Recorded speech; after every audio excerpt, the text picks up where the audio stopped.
ನಮಸ್ಕಾರ ಸ್ನೇಹಿತರೆ, ನಾನು ನಿಮ್ಮ ಪ್ರೀತಿಯ ರಾಜು ನ್ಯೂಸ್.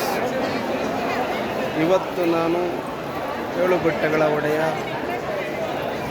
ಸಪ್ತಗಿರಿ ಹೊಸ ಶ್ರೀನಿವಾಸ ಗೋವಿಂದನ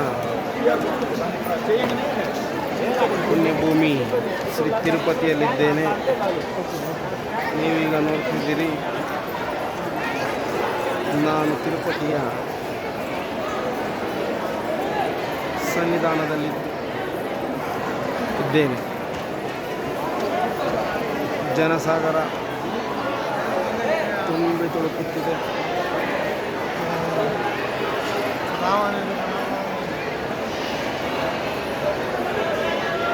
ಇಂದು ರಥಸಪ್ತಮಿ ದಿನವಾದ್ದರಿಂದ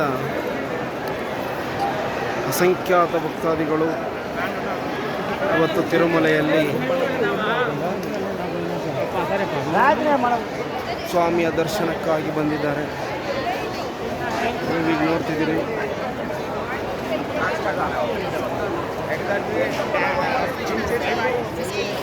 ಜನಸಾಗರ ಹರಿದು ಬಂದಿದೆ.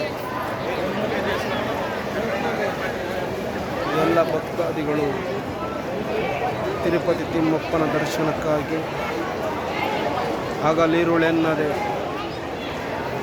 ನೋವು ನಲಿವೆನ್ನದೆ ಸ್ವಾಮಿಯ ದರ್ಶನಕ್ಕಾಗಿ ಹಾತೊರೆಯುತ್ತಾ ಸ್ನಾನ ಜಪ ತಪಾದಿಗಳನ್ನು ಮಾಡಿಕೊಂಡು ಶುಭ್ರ ಮುಡಿಯನ್ನಿಟ್ಟು ಇಂದು ದರ್ಶನಕ್ಕಾಗಿ ಹೋಗುತ್ತಿದ್ದಾರೆ. ಹಾಗೆ ಇನ್ನೂ ಕೆಲವರು ದರ್ಶನವನ್ನು ಮುಗಿಸಿಕೊಂಡು ಬರುತ್ತಿದ್ದಾರೆ.